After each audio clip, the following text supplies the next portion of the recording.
This is Pigsy. So I've been doing longer meditations and it's been really for deeper activation, so more of the energy chakra points. I can certainly feel something in the body, and I am down to the stomach. I can feel it in the stomach. So the heart, I mean, it tends to be like where the third eye, we associate the third eye opens up, and then I can feel with the heart, and it kind of spreads out, spreading the wings of the heart, I guess.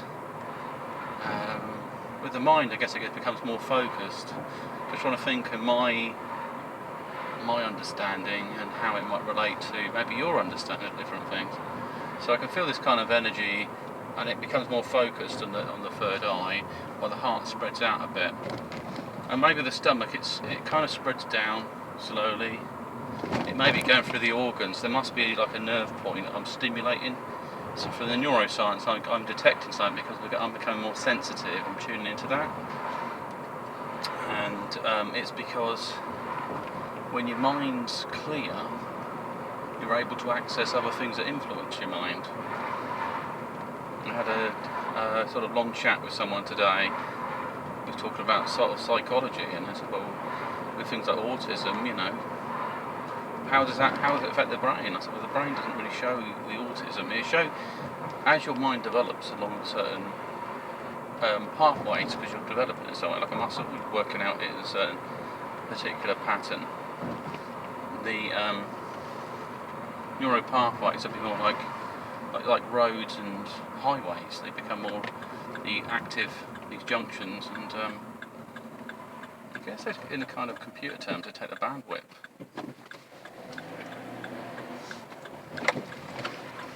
And so the less active neurons then don't get used much at all, which is something to sort of reactivate. It's nice to have sort of key pathways you can deal with certain stresses. You don't want it so you're not able to develop new knowledge, or maybe it just kind of the more dominant pathway dictates how that particular neural network is used.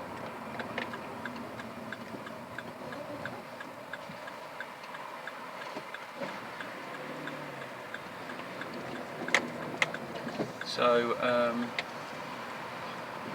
what's happened? Watch these junctions. Oh God, got bus stops in a funny spot. You pulling over? Well, I can't pull out. It's too tight.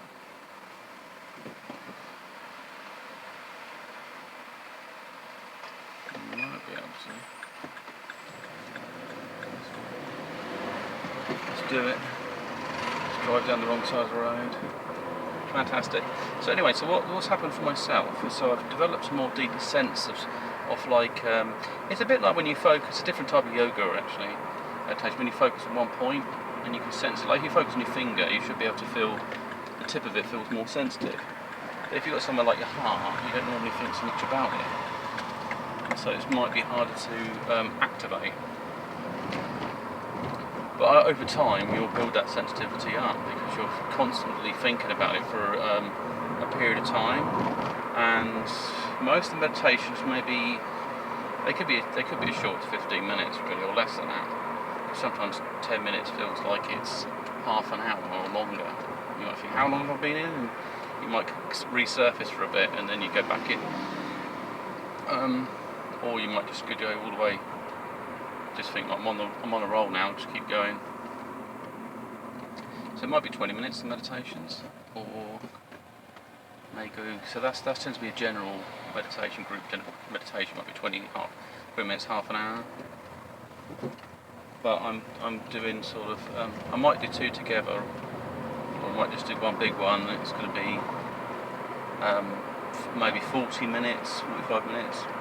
And I think past 20 minutes, then you start getting these other sensations going on. You can sense stuff in your body a bit more, and then you can deepen that. And then also these visual things, and I was seeing it into a parallel. I think it's a parallel universe. So there was a shop I like to normally go, and when I was younger, I used to go, and it was Games Workshop. I used to see all the figures and stuff in there. But it was sort of like Empires Go Forth. That's what the shop was called. It was called something completely different.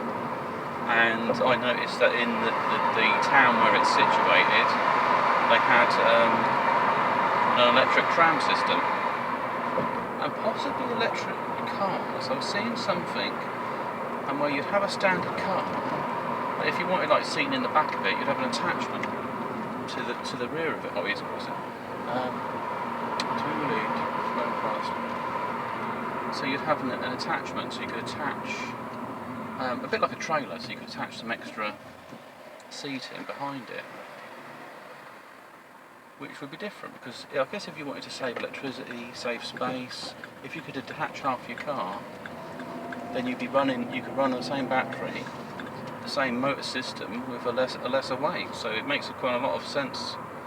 Because I was thinking, I can't see any cars here. I see this tram system in town, but that'd be very odd. So it's more like bubble cars. It's not like the Jetsons, but it was sort of like these cars that looked a bit more like some of these mini type ones, electric. But the only difference is you could have an extra, like a section you could connect. And I think there's like a magnet lock on it or something.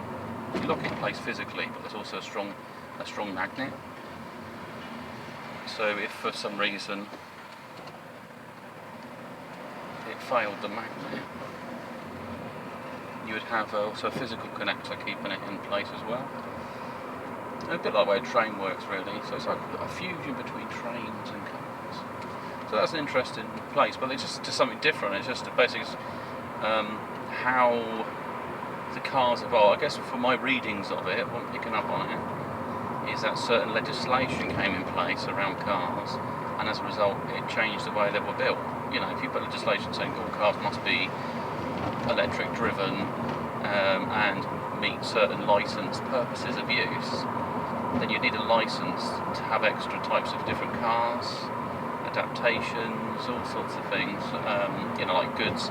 It's a bit like we've got now. You've got a certain license to get up to a certain point, but that kind of affected the type of vehicles that were produced, and then this interchangeable universal type vehicles has to come out at some point, which puts the onus on the driver setting his vehicle up for whatever purpose it needs to. So yeah, I mean, because the main power pack would be where the engine is driven at the front. However, you could have something like four-wheel drive. You can have other wheel systems in the back. So I don't know how it fully works. I didn't not overlook it. I just take a read. What I could see was like coming out of the shop, sold similar figures. There were some differences in it.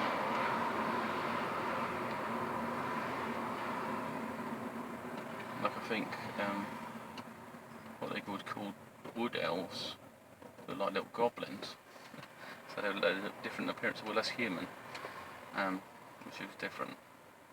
But that just come from meditation. I was thinking, well, what is this place I'm in? So what it is, how this works, the gateway, is that my consciousness is spread over different dimensions, therefore exists also in different universes. It's branched out. So in essence, when I come back to the neuron, I'm a neuron that's spread out over different networks. So as I become strong as an entity, I can tune into these other networks, other dimensions, and it could even be upon death I could transfer into a different universe. I could basically see where I wanted to go before passing, and then target myself to travel to this other dimension. So that would be interesting. It could be a dimension where it's more spacefaring.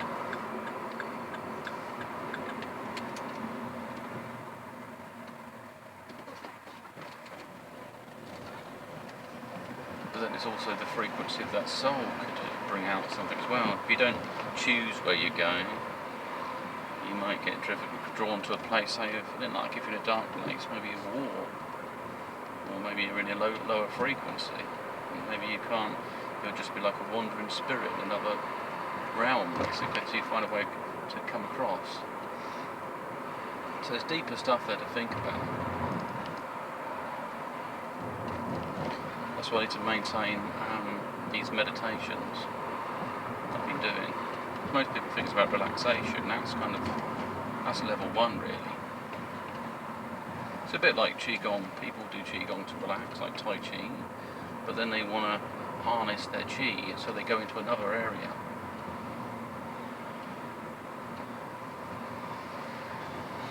They realise there's more to it, basically. Anything else? Yeah, I think that's it really for this video. Let's peace on off. Have a great one. Bye.